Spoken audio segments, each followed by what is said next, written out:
Welcome back, everybody, to the Rumor Flies podcast. I'm your host, Josh. And I'm Ryan. And we're here with Greg from In-Depth Media. What up? Who's been promoted to fact checker. Put that one on the resume on the fridge, Greg. Yeah, Greg actually decided it would be a good idea. Or you got a suggestion? Well, yeah, I was saying props to my boy Mike. You know who you are. I know you listen to the show because you're a good friend, and he made some really good suggestions that some of which we thought were really insightful and some of which we thought were a crock of shit. So thank you for your suggestions, Mike. We really appreciate it. And much like with Mike, with everybody that listens to our show, guys, feel free to write in, give us suggestions, whether it be for things you think we can do better, whether it be for topics and whatnot. Even if you just want to interact with us and just say hi, you're more than welcome to do so. So just keep that in mind if you ever want to write in and just talk to us. Don't be shy. Don't be shy. We don't bite too hard. So before we get into the podcast today, we're going to talk about a podcast collective that I know we've mentioned before, the Dark Myths. And if you guys want to go check them out, it's at darkmyths.org.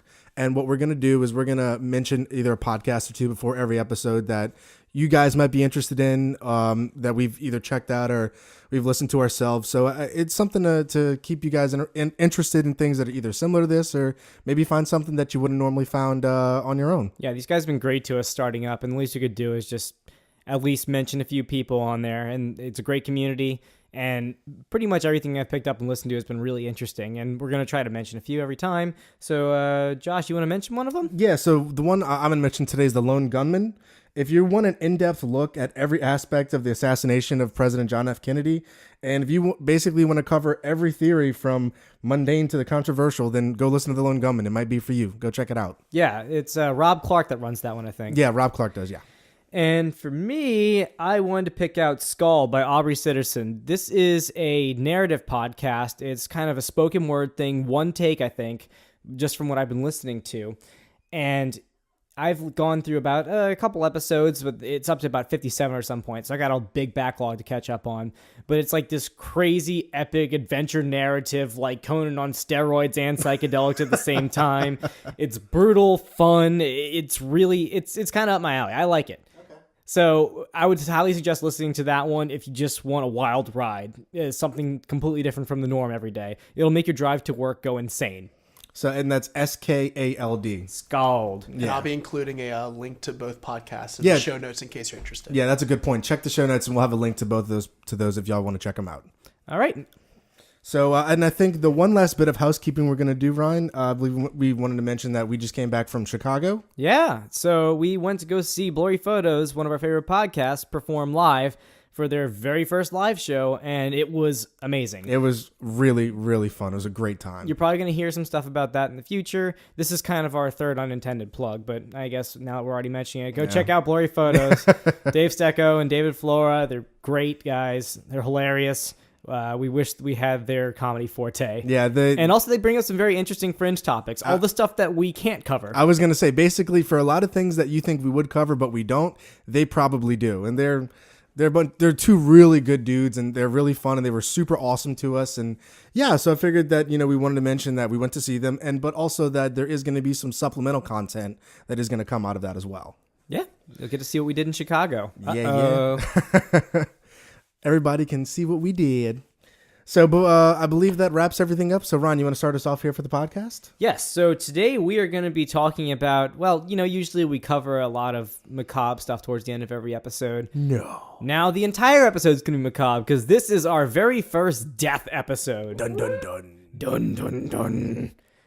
So this episode may not be as comedic or, I don't know. We'll see what we can do. We're irreverent. But this is some pretty heavy stuff that we're going to be covering for the most part. There's some that's a little bit fun, as fun as you can get with death. But yeah. I guess this is your definition of our dark humor episode. I guess, huh? So we're just going to go and jump right into it. We're going to cover a few topics from across the board. And the first one will be kind of a little bit tangent with the horror field, like horror movies and such. Yeah. And that is the idea that after a person dies, their nails and hair continue to grow. I've heard this tons of times. I've heard it too. And most people haven't. I think it's been propagated a lot by horror movies as well. Like when you see when they open up the coffin and there's bodies in there, and like they got long hair and they got long nails afterwards. The Crypt Keeper from Tales from the Crypt. Yeah, that's a perfect example. Yeah. Yeah, that would be a good example of what it is. That guy's got really long hair and really long nails, like the almost like paste-on ones that you see at like convenience stores and everything. I think we are dating ourselves by mentioning that, though, aren't we? What? Crypt Keeper, Tales from the Crypt. Oh no! When I was watching that was like way early in the 90s, and I was scared shitless of that show by my dad. It terrified me. Yeah, it terrified me. But some people will know about it. I'm pretty sure most people will know about it. I hope it's not so. that old. It's not that old. Okay. Well.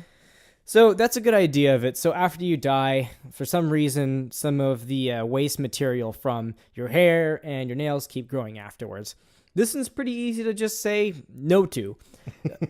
It's kind of an optical illusion. So what really happens during this time is dehydration causes the skin to recede from either your nail beds or your hair follicles, and that like shriveling up leads to the nails looking like they've gotten longer, and it looks like your hair has gotten longer as well. So really, not only will the nails look longer, but it looks like obviously you've seen like very decrepit people in films, or maybe even you've seen pictures of dead bodies if you're that twisted, and you're gonna see like the bones attaching to like the skin at that point. You can kind of see them sticking out from the skin. It's just from all that water loss and just from general decay. It's gross, but that's what happens. Yeah. And this is actually very interesting because this is kind of the backing for a lot of vampire myths. You would see a lot of things like Dracula. Nosferatu. Yeah, exactly. Nosferatu. That's one of them. Yeah. It's kind of a trope that's been made with a lot of these films. And even back then, around like the 1400s, 1600s, maybe 1700s, these people had vampire fears were real. In Europe and the U.S. Mm-hmm. People would dig up bodies and they would see like the hair and the nails continue growing, and they would do whatever possible, either like taking out the organs, burning the heart, stabbing the heart, decapitating it, burning them, and then rearranging the bones afterwards and burying them back again, because nobody really understood plagues back then or even a lot of illnesses, so they need to blame something. So it would be the people that already died because they weren't catching a bad enough break as it was. And they couldn't defend themselves. But at the same time, like I don't imagine there was much experimentation to watch a corpse decay as it goes right outside of the coffin or anything like that, because once again, they treated bodies with reverence in a very weird way. I mean, they would still burn them and stab them if they thought that they were vampires, but nobody ever really wanted to leave out a body for science sake. No. Now it's a little bit more accepted to do things like that, and even to a very limited way. I was gonna say you got to donate your body if you're gonna do something like that. Well, I was gonna say, and we've also got technology where it's more of a control thing than anything else. It's not like we're just leaving the body in the middle of the street to see what happens. At least here. Yeah, well, at least here.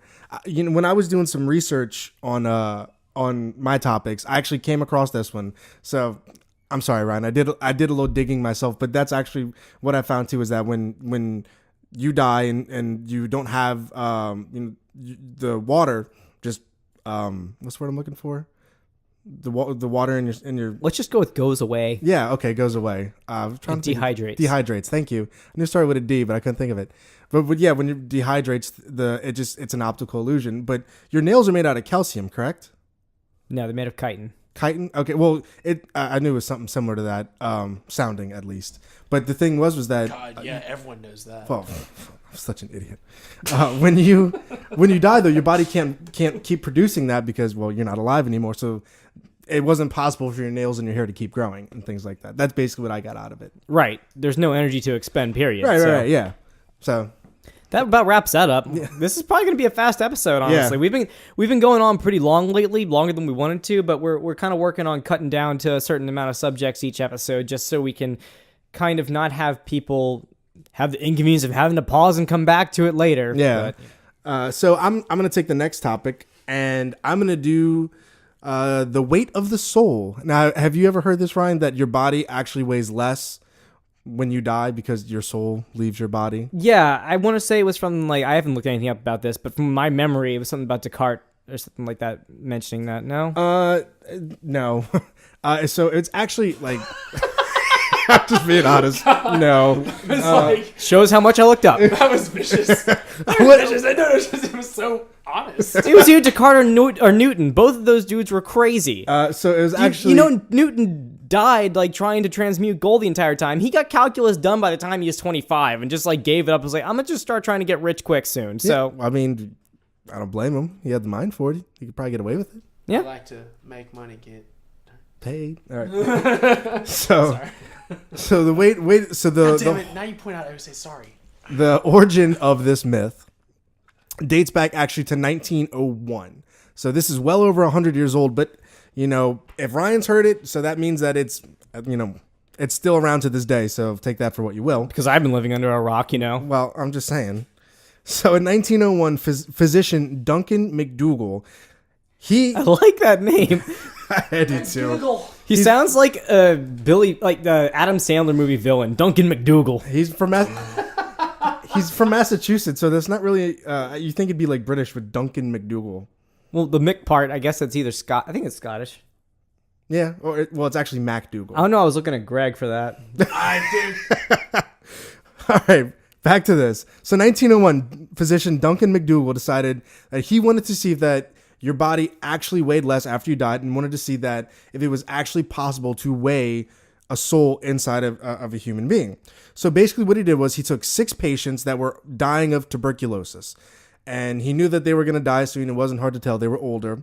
So what he would do is basically just wait until they were really close to dying, and then when he could tell that death was near, he would put them in their bed and put the bed on a scale. What's so funny? No, I'm just picturing it. That's one of the very morbid things. It's just like, hey, you're about to die, so just don't worry about me putting you on the scale. Or they know they're about to die because he's putting them on a scale afterwards. Did he tell them? I'm assuming so. And I imagine it's like the big scale at a grocery store, like the little bin. I didn't know if they put him in the big trough thing. It was actually, from what I understand, it was actually pretty similar to that. Oh Jesus! It was basically really similar to that. So what he did was, he put him on a scale, and he saw how much it weighed, and then he waited until they died, and then the moment after they died, he would weigh them to see if there was any discrepancies, and he actually found out that there was some discrepancies over the 6 patients, and that's where the famous saying is that your soul weighs 21 grams, or because they lost 3/4 of an ounce is basically what it was. But say, I guess a fart is not that heavy. It's a point where after they die.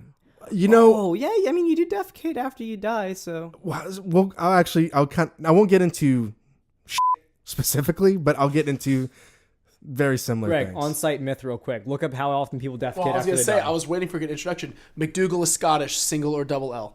All right, fact checker. First one solved. Fact checker number 2. How often do you after you die? So, but the interesting thing was that even after he did this, he later tested, like 6 years later, 15 dogs similarly to see if that they had a soul as well. And come to find out, dogs don't have souls. They weighed the exact same after. Oh God! So all dogs go to heaven was a lie. that's full of shit. Yeah. Oh man! I told you about how I was really hoping there'd be a follow movie. All cats go to hell. Dude, cats are like kids. You only like your own. That's very true. Yeah. Yeah. All right, so here's what I see based on a.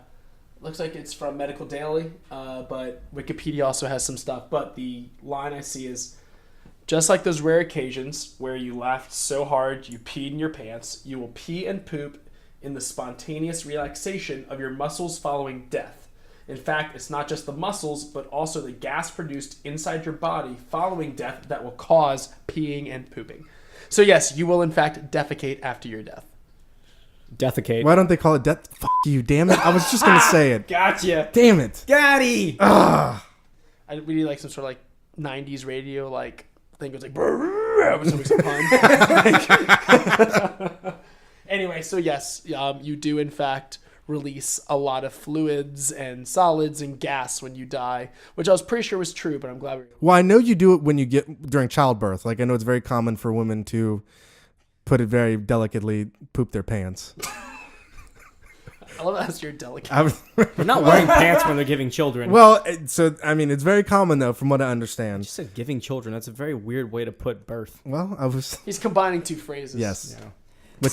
which I tend to do. So continuing with that. So McDougall did these studies, and he was getting all the information together to publish it. But the New York Times actually beat him to it in 1907, and they published it in March of 1907 before he was able to do anything. Now, after this publication came out, people started really looking into it, and come to find out that all of this testing that he did was flawed. It was bullshit. Yeah? How so? How could a guy from about 100 years ago have figured that one out to be flawed? Well, so the tests themselves were inconsistent, and that his sample size was too small. That's the two glaring things right there. Heyo. So let's just get that off the bat. The other thing was that different test subjects lost different amounts of weight. Or, well, I'll get into that. So different test subjects lost different amounts of weight. So there was instances where, like, one of them lost 3/4 of an ounce, which was the first one. Other ones lost an ounce itself. And then there was another case where two of them lost half an ounce, gained it back, and then lost half an ounce again. It sounds like the dude had a window open where he was testing. Well, and also the scale wasn't very precise either. He said it was accurate, but when they went back to check it, it wasn't perfect. Oh, so they actually checked the scale. Yes. Well, there you go. Why didn't they get those people to do the study? They're a good scientific method. Well, so there is no scientific basis to back up this claim, but the origin of the myth is that his first test subject, which he felt was the most accurate, that's where the myth that your soul weighs 21 grams comes from. Why didn't they throw the dead people in the dog scale? That seemed to work pretty well. Because dogs don't have souls, Ryan. What? Oh. And dogs can't look up. Yeah, well, I guess so. And so just a quick little aside as well. One of the things that I found while researching this was the term dead weight. And I thought this was kind of interesting. Do you know where it comes from? Either one of you? Nope. Greg? Is it because of this myth? No, I thought it would be. Yeah, I never even thought about that. And so... Is it the weight after shitting? Oh, God. So basically, there was also another rumor going around, myth, that after you died, you actually weighed more. So it actually went both. So before this, it was very widely believed, like in medieval times, that your body actually weighed more after you died. Huh. And I think that had to do with the fact that after you died, like they tend to leave you like hanging or dead wherever you were, and then bugs and maggots and stuff would, make you their new home. Well, you either go two different ways. You shrivel up or you bloat. So it makes sense. But actually, the term dead weight, did y'all know, is actually a form of measurement. No. Yes. Nah. So it's actually a measurement on ships that determine the total weight of a ship that was carrying cargo, fuel, fresh water, provisions, passengers, and crew. Really? Yes. So everything on the boat. Yeah. Dead weight. Yep. That's cool. I thought that was just a fun little aside. I knew it had nothing to do with the, how much a soul weighs, but I thought it was cool. I thought it was worth mentioning. Yeah, I didn't know about that one at all. So, yeah. It's kind of a little can have a foreshadow little- to a future episode. We can have our little factoids at the end of every But it's episode. also Oh, Josh, it's a we foreshadow. forgot to talk about the word that you coined in Chicago that actually... Oh, God, what is it? Please so, tell me. I like this one. Please tell me. So before we get too far, the word is a misconception of a myth. Oh, Is a myth conception. Coming to find out, some face already wrote a book called Myth Conceptions. damn it. That was going to be our new hashtag. They just have a lisp. It's like some really famous book called, the Big Book of Myth Conceptions. I saw it last night, literally, and I was like, motherfucker. So we're probably going to need to pick up that book. I was like, well, I guess I have to buy it now, so I'll probably do that this week. Whatever. We're still stealing that hashtag. I know, Myth Conceptions. We'll get that guy on here. We'll try to call him. I think he's All of dead. us send him an email. I think he's dead. Just do it. He's dead? I think he's dead. Oh, well, his stuff is probably misconceptions at this point, so. So that's the weight of a soul right there. Awesome. Nice. So this one's probably going to be the most fun out of them. Once again, You sound As so fun as it excited, can Ryan. be. This one's going to be the most fun out of them. well, I don't want to say any death-related topic is fun. No, I know what you mean. But for this one, this is probably one that is probably more people have heard than anything I mean, else. you've seen it happen in like Looney Tunes and everything, and I guess I'll just cut straight to it. Because Looney Tunes is a great point of reference. Exactly, but if they're doing that, we're going to talk about, can you paint a tunnel onto a wall and have somebody run into a thing? No, we're actually talking about the penny drop. So a lot of people have said that if you drop a penny from a tall skyscraper, most of the time it's the Empire State Building. Yeah. By the time it reaches the bottom, its velocity is fast enough to kill a human being once it hits them in the head, or even like in Looney Tunes, just like slice them in half. That's what I They always fall apart. heard. It sliced them in half. Like, I've seen that a billion different times. I can't think of the exact episodes that I've seen it on or what shows. No, Well, but the show's integrity is but- lost. Why do you not know the episode? You have the computer. Hey, Greg, here. yeah, you have the I got computer. this. So, but that's a common trope though that you've seen a lot of cartoons and things like that. Yeah, we put him in the research corner whenever we're tired of him talking. It's like time out. It's like time out. Go stare at the wall, Greg. That was harsh. Get on your Googles. Get on the Googles. So, anyway, pretty self-explanatory. Drop a penny from a tall building. Goes so fast that it can kill somebody either by getting implanted in their head or just the fact that it's going fast enough like a meteor to the point where it's going to either give them a concussion and kill them. It's going to cause some sort of trauma to you that could be fatal. Yeah. Well, straight up, bullshit. Okay. We're just going to go through it real quick. By the way, I've noticed that was our favorite term to dispel a rumor or a myth. Bullshit. There's a reason why Penn and Teller had an I was gonna entire say, show. Penn and Teller, dude.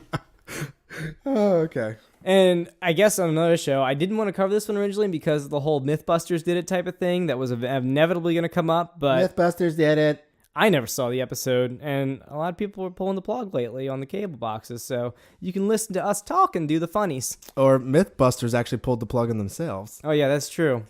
They stopped doing the show, so you can't watch it anywhere now. Obviously, there's no such thing as pirating or torrents or just getting a subscription to Discovery Channel. Which you'll get a little bit of that in the Chicago episode, so keep your ears peeled for that one. All right, so going straight through this, a little bit of science here, bit physics, not my forte. All dropped objects on Earth have a constant acceleration, and it's just under 10 meters per second. I want to say it's 9.8 to be total.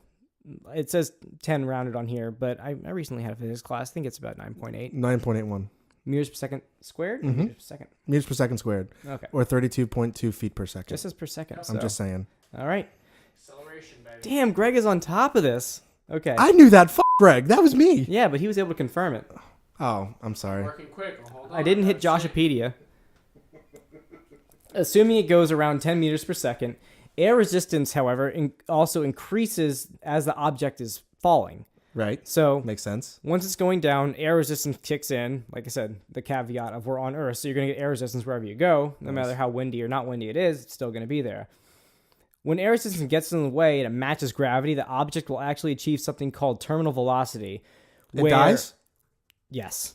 It dies, but more importantly, it no longer accelerates. So at that point, once it hits terminal velocity, it's going to stay going that fast, and then it's going to just land at that speed once it hits it there. So when a penny reaches terminal velocity, after only about 50 feet of falling, which is about 15 meters for anybody that's not in America or Libya, it's going to get to about 25 miles an hour or 40 kilometers per hour, and it's going to kind of flutter to the ground at that speed. People have been hit by baseballs a lot faster than 25 miles an hour. People get hit by football players harder than that. Exactly. So, needless to say, there's not a whole lot of terminal velocity to cause a termination to life. Well, the thing that that made the most sense to me when I was thinking about this is that if you were actually able to drop it off the side of the Empire State Building or whatever building we're talking of, that if it's something that is at such great of a height, it's actually almost impossible for it to land on the ground, because when you throw it over with wind resistance, it's going to push it back towards the building. That's another good point, because as well, the Empire State Building is cascaded. So Right. if you would use that as an example and you throw it off, it's going to hit like one of the other balcony levels, or Right. the, observation decks. And I remember hearing this. I can't confirm, but I do remember hearing this, that if you look on some of those different like balconies on the Empire State Building, you will see like coins that people threw off. Oh. That's what I heard. I've never been, so I can't confirm it. But I do remember hearing that a couple of years ago. Yeah, Well, we'll see when rumor flies to New York. to New York. Yeah, but I mean, I've taken a bunch of physics classes, and you pretty much hit the nail on the head on that one. It feels nice finally for once in this podcast for something that's science based. I can be like, Ryan, you did a good job. Oh, why thank you. Why thank you, Josh. No problems. On that note, Josh, what you got? All right, so now we're going to go into cremation. Now, this one isn't so much a myth as it is a misconception, or as I recently just coined, a myth conception. Even though you didn't coin it. It don't matter. I coined it. So, cremated remains, those are called ashes. That's what everybody knows them as. They think that, once you pass on and if you would choose to cremate your body, they put you in a really hot oven, basically, cook you up, and then there's the ashes, and they give it to your loved ones, and that's, the piece of you that they carry with them, and they put it in a vase or a lamp or whatever they do with it these days. But actually, in fact, they're not really ashes. That's not what they are. They're actually pulverized bone fragments. So when they put you in the incinerator, things get so hot that basically everything outside of your bones just melts away, including whatever they put you in to put you in there. Because most of the time they put you in like a box, which I didn't know that. I thought they just like kind of put you in there and Yeah, not like they just like threw you in, but I didn't know they actually put you like in a box or something to kind of keep it all together. The fact where you think at some point in your existence, alive or dead, you can be scooped into something. Yeah, well, but that's exactly what happens, Ryan. So the bones and the remnants are put into a grinder or a cremulator, as I like to say, that uses the bearings or rotating blades like a blender, and then the remains are all pulverized and poured into a plastic-lined container for an urn for the family or whatever else they want to put them in. Oh God, that would be the most metal episode of Will It Blend ever. I do have not to just because I feel like we're not gonna be able to segue back into it. I do have a little insight onto the penny thing. Okay, cool. What you got? I swapped from. I couldn't find the episode of the cartoon. I found some stuff related, but I couldn't find the exact one you're talking about. But I started looking up the Empire State Building thing, where you're talking about the coins might fly back into the building, and on how stuff works. A really good resource, something we've tapped on multiple times. With a whole podcast network too. Yeah, they're actually one of my sources for yeah, this. they get referenced probably every other episode. They're pretty useful and a really good resource. But they talk about how the penny dropping through the air, partially because of its size, it won't kill you.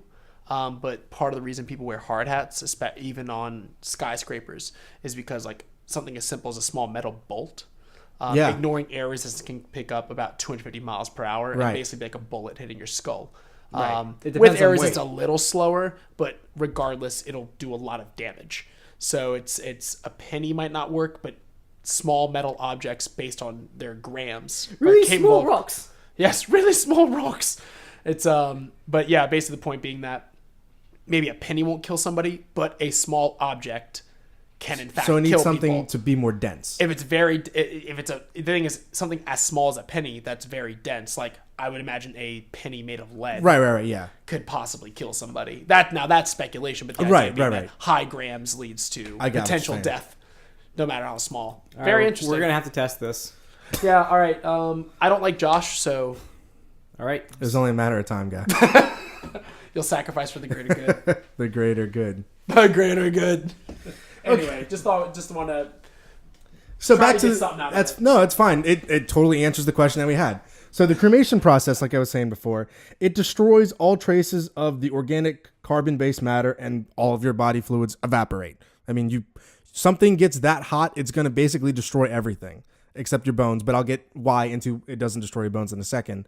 But pretty much everything else, I mean, they say it goes anywhere from 1,100 to 2,000 degrees Fahrenheit. That's hot. Wow.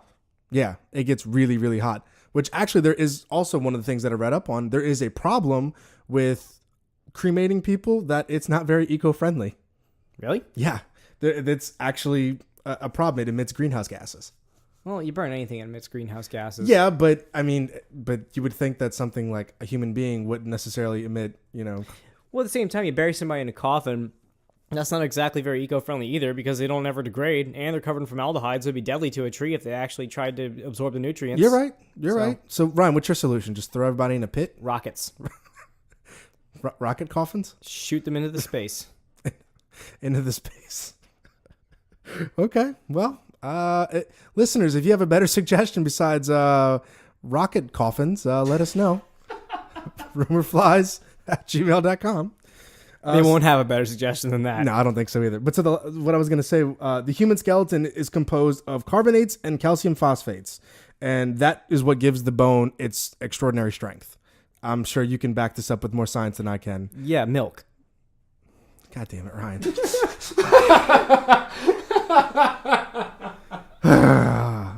But Yes. Okay. Yeah. I swear to God.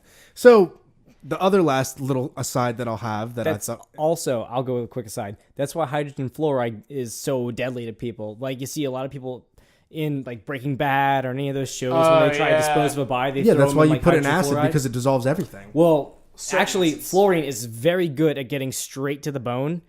So what happens is when you expose a body to that, it almost even when you're exposed to it, and I used to work with this stuff and it terrified me.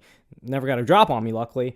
But once it spills on you, it goes straight to the bone. Most of the time you don't even feel it before it's already like melting your bones on the inside. And there's a whole joke about how you wave to how does a hydrogen fluoride chemist wave?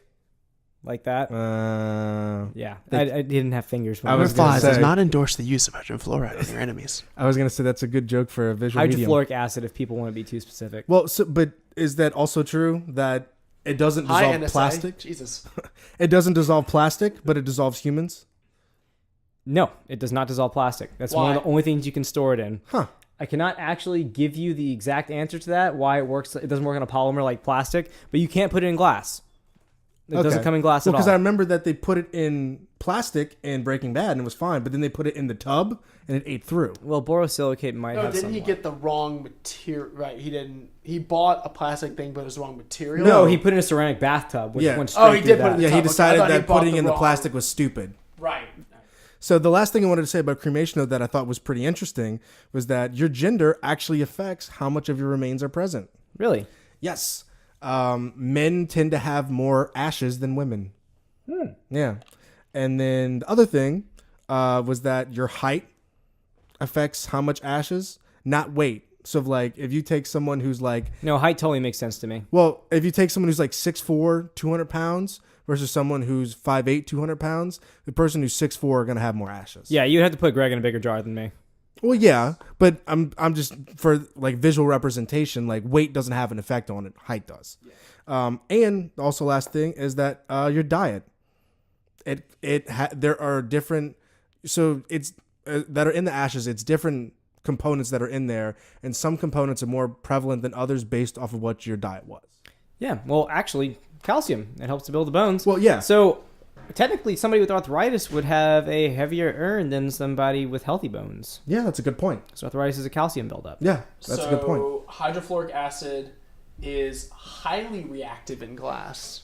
Yes. Highly reactive. Moderate reactivity in certain metals, and it's usually stored in plastic containers, although PTFE is slightly permeable. So there are some plastics that still won't hold it.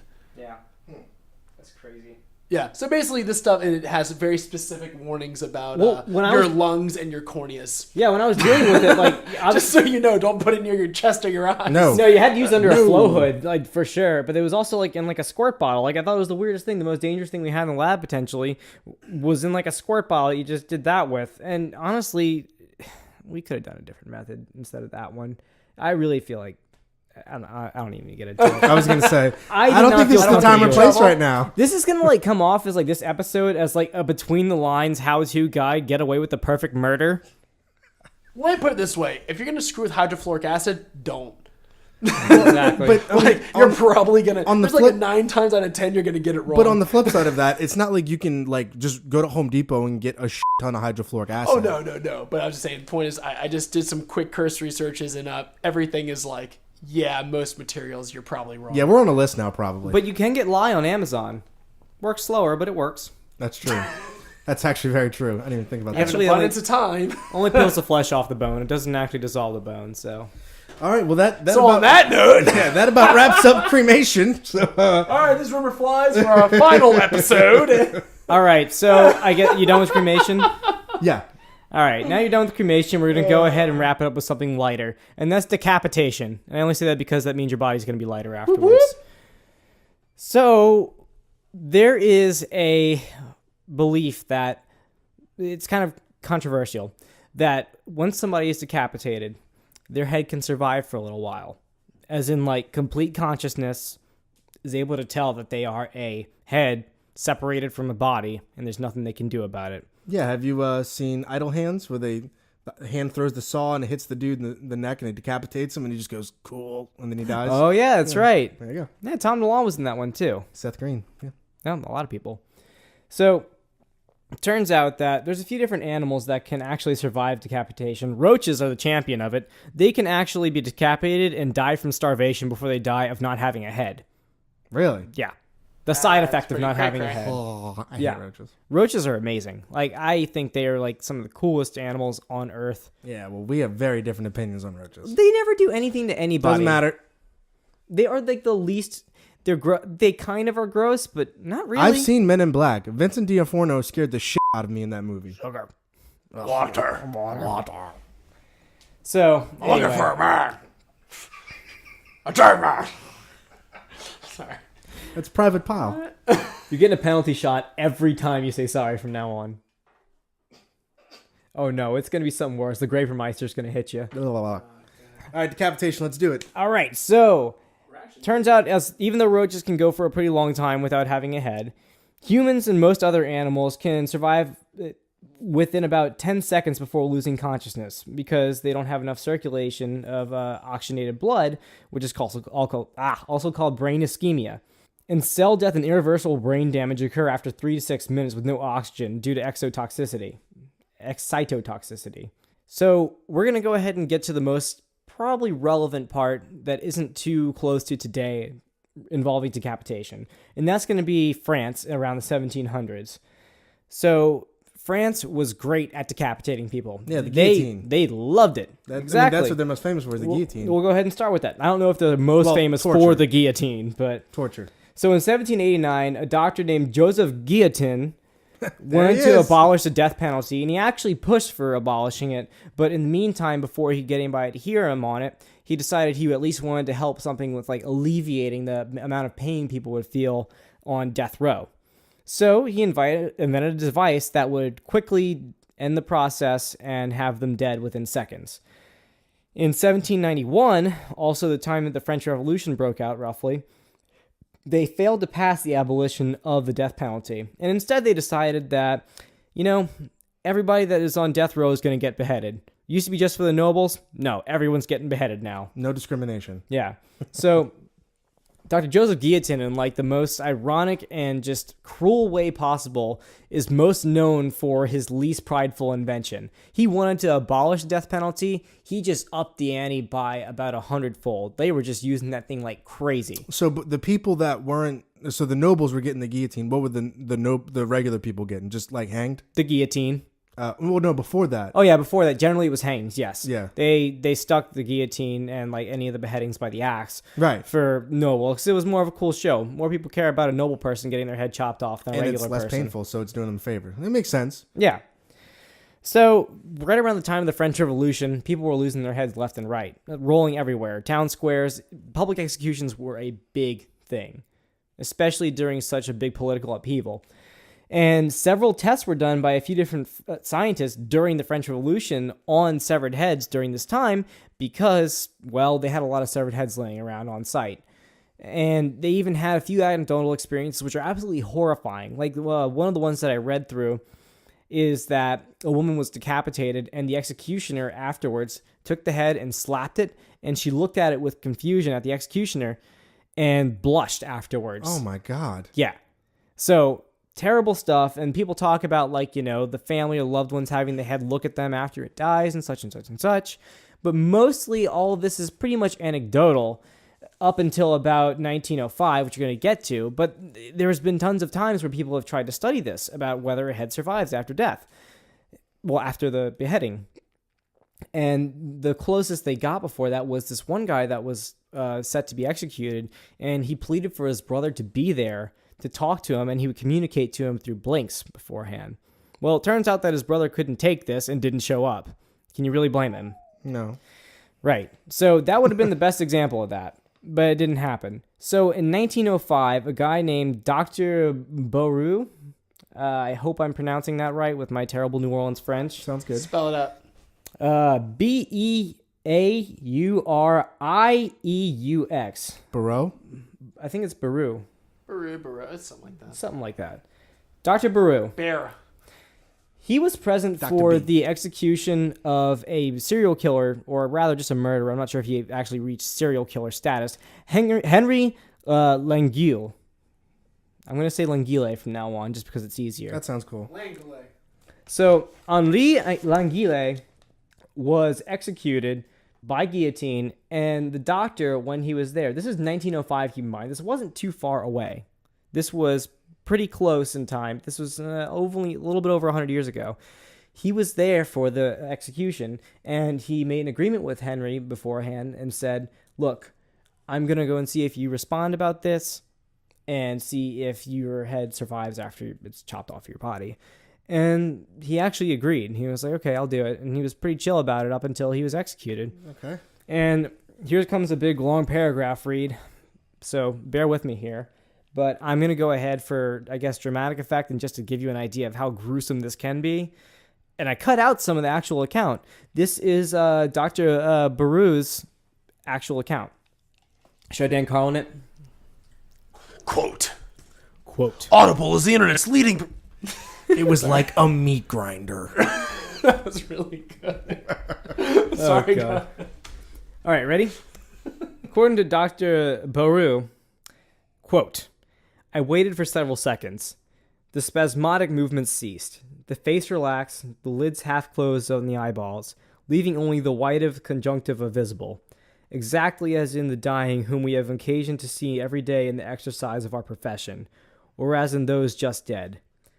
It was then that I called in a strong, sharp voice, Languille!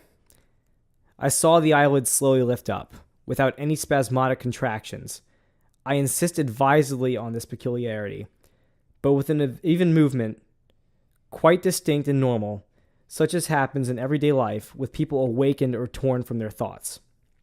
Next, Languille's eyes very definitely fixed themselves on mine, and the pupils focused themselves.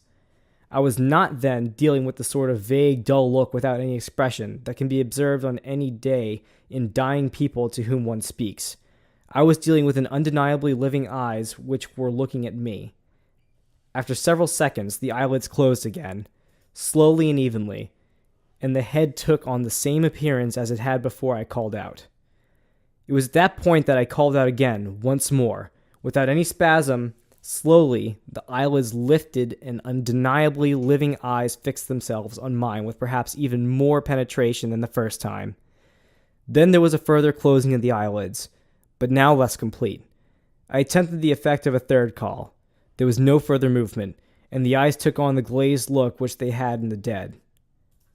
I have just recounted to you with rigorous exactness what I was able to observe. The whole thing had lasted 25 to 30 seconds. Unquote. So, if that didn't, shake your panties up a little bit. Spooky, scary, scary, spooky. The fact that it's a serial killer doing it too, Yeah. or a murderer looking at you afterwards. A lot of things can be brought up from this. Obviously, there's a lot of ethics involved with actually researching something like this, or even the usefulness of something like this in terms of experiment, because they've been able to do transplants of heads from one animal to another. It's never happened for a human unless you've seen the X-Files, the second movie, which nobody has because nobody liked it. I haven't seen it yet. Spoiler alert. It's not even with the canon. It's a one-off. It's just a longer I Monster hear of the Week it's a episode. pretty big piece of shit. I liked it, but it wasn't what I was expecting. I was hoping canon, Yeah. Anyway, so a lot of people think that this is a lot of involuntary spasms from the face and the eyes and any part of the head that's still existing after the decapitation. That happens with snakes after you cut their heads off, too. They'll keep going around biting anything possible, even their own body attacking it. But there's a little bit of ambiguity of whether it's consciousness or just reflexes. But this is a pretty creepy account because the fact that the eyes were able to open up, find its target that it heard, and direct and focus on it afterwards, and then do it once more again, that's a lot of combinational reflexes to go on. And we just covered the brain episode. The brain is only good at doing so many things at one time under extremely traumatic stress, and when it doesn't have any oxygen going to it, like rapidly losing oxygen to even function. I imagine this isn't as involved. I don't know. It's kind of hard to say. Well, not only that, you have the cognitive ability to know that you're reacting to somebody calling your name, then closing your eyes and doing it a second time. Like that's crazy. Yeah. So leaving it at that little bit, I don't want to say that this is true or not, but that account is the thing that would, if I were to be convinced, be the most convincing for me. Yeah, I think and God forbid they ever find out if this is true through another study or through another account like this. But well, I mean, I think you said it best though. Like, there's a huge ethical problem with that. But even if you take all that out, I mean, what benefit will you get from that outside of maybe doing an actual head transplant? Well, science, that is the only thing I can actually think Yeah, of. that is the only thing I could think of But too. at the same rate, they would not try to keep the head conscious afterwards. We're specifically talking about the head being conscious. If you're doing a head transplant, you're not going to let the person be alive the entire time as they're hacking it off. No, I know, but still. These aren't the days of Unit 731 anymore, which was a horrible thing that the Japanese did. Not that everybody didn't do horrible things during World War II. I was going to say. But that was the day. This sounds like right up their alley, where they just chop somebody's head off and see if they're conscious afterwards. They did things much worse than that. But we don't exactly operate that way anymore as far as we know. The closest thing I can think that's useful for this is we're getting one step closer to Futurama. Oh, yeah, you're right. That's about the only useful thing I can think of. Yeah. So, what's the name of Nixon's body that follows him around? Agnew. Agnew. Yeah, Agnew. And, Yeah, because of Spiro Agnew. That's right. Yeah. So your body said, "Look at my shiny new robot body." So that about wraps it up for all of our topics. Unless you got anything else, Josh? No, that about covers it today. Like we said, we were trying to keep this one short and sweet. We know that this is it's not maybe as fun as some of the other ones, but I mean, I learned a lot doing this, and death is really not something, like, on a personal note here. Death is something that I'm not very comfortable with, and it's not something I enjoy spending a lot of time around. With it. I love talking about death. I love thinking about my own mortality. Well, but some people I love are like thinking that. I know, but But I mean, me personally, I get so much anxiety just even thinking about it. Little tidbit. I was clearly kidding. So Greg listens to the March of the Black Parade every night before he goes to bed. The one with My Chemical Romance, they're best. Oh, I know what you're talking about. Oh, yeah, of course you do, because you listen to it every night. Is that your day? But, I didn't even mean to do this plug, but there's actually, we're trying to kind of get up, a little bit of communication between a live New Orleans podcast. Yes, around here. I was really... Yeah, yes. and there is if you want to look up her name, I can't remember it right now. It's the Death Podcast. It's Death the Podcast. Yeah, and I wanted to get the name of the woman that runs it, but it's really interesting. Stalling, I'll get it. It's nothing like this. This is us being... Keep talking. We like to either cover fun or fascinating, and this one I think is more than fascinating than fun. Allison Durant runs Death the Podcast, and it is, I think her pull to it is that they discuss death to bring us closer to life. And she probably has a much more optimistic view of this and probably a lot more reverent. Yeah. So I would suggest checking that out. It can be therapeutic for people. So Yeah, absolutely. So Absolutely. I just started the other day. I'm like an episode in, so I can't make a full assessment, but she's good. Yeah. So we gave you what you want in the gruesome, macabre side of it. So now if you want to deal with some existential crises, you can go ahead and look up Death the Podcast. And we hope you enjoy it. Yeah. And I just want to say that, that account that you read right there at the end, Ryan, I thought that was really, really interesting. And I think that if I were to ever believe something, I think that to me personally would make me a believer. I would put a belief on it. I feel like there could be a moment of shock could kick in. Whether how long it is, there's probably something happening.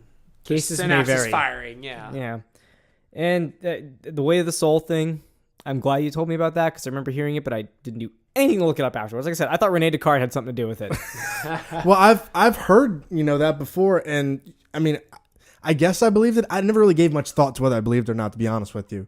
But I know I've heard it before, and it was just so funny that it's something that a lot of people have heard, and there have been a lot of people who use that as basis off of a lot of their beliefs. And I'm not here to say whether that's right or wrong, but I think that if you're going to use something, for your beliefs, that you should probably make sure that it's actually true and not just a flawed scientific study that one person felt like one example of the only 6 that he did was the best one. So, there you a go. little food for thought there. Yeah. So I guess now we wrap that up a little bit. We actually have our very first listener mail. Woo, Woo! yeah. So our first one is, I think, from one of Greg's associates, Bob. Bob says he likes the concept of the show, says it can get dry towards the ends of the episodes. This one, maybe.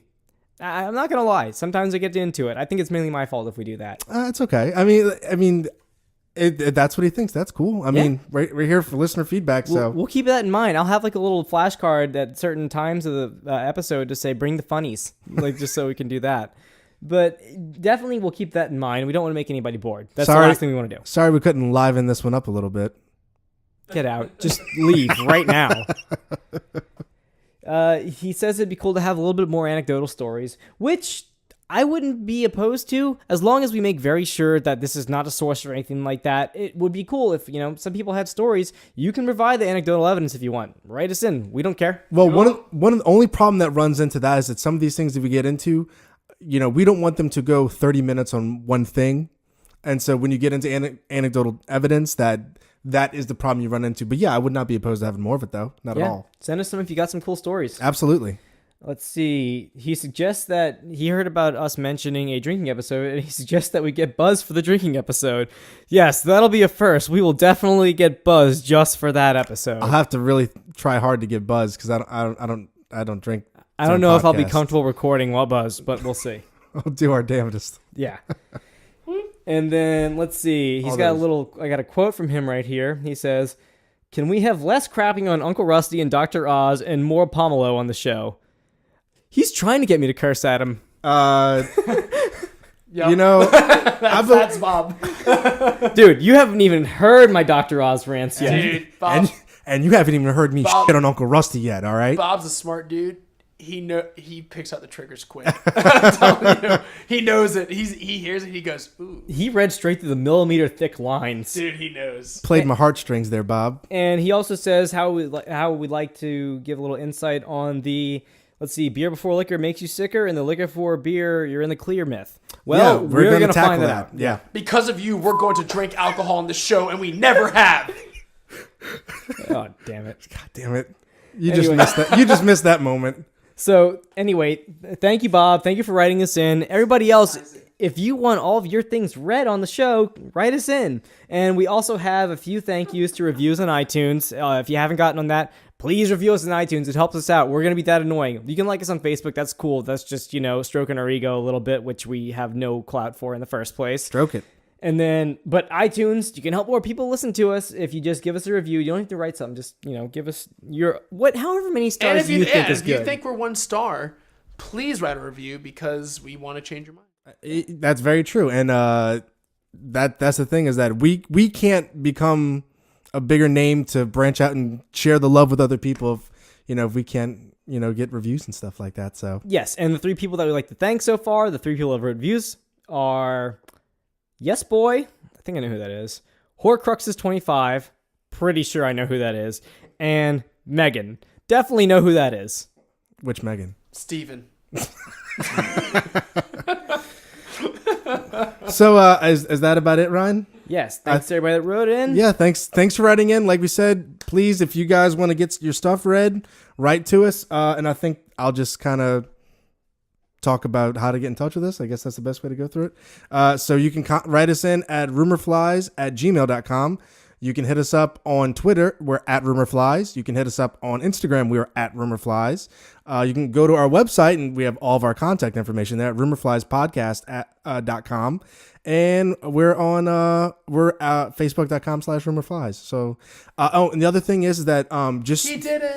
Well, for some of you guys that maybe don't listen to us through iTunes or maybe Podcast Addict or Pocket Cast, we are on Stitcher, and we are in the process of also getting on Google Play Podcasts as well. By the time you hear this, we're probably on it. Yeah, we were just approved. So it should be up there very soon. So we were approved, and we're just looking for us to drop on there. Oh, and lastly, I finally get to do a live plug of a weekly song. Yes. There we go. This week's song is going to be Lakeshore Drive by the rapper Ghostemane.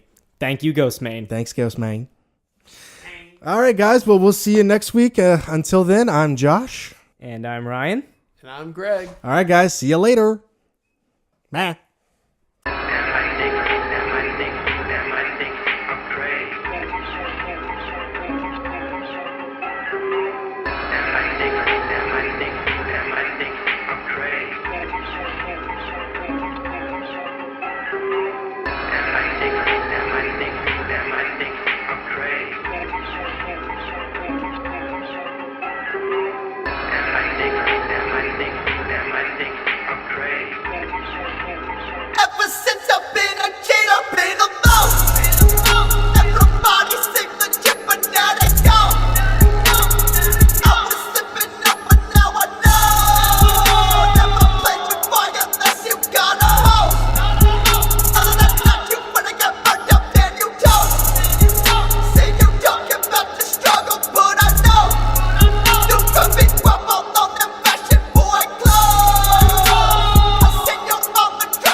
that I'm a monster. Quicker than my angel window, then I got the swatter. Reaching to the flow, and escaping the flying saucer. Never said I never been able to make it out. Better than the low, I'm gonna blow my brains out. Looking at the water, the way look at all out. Better to die than be living it out.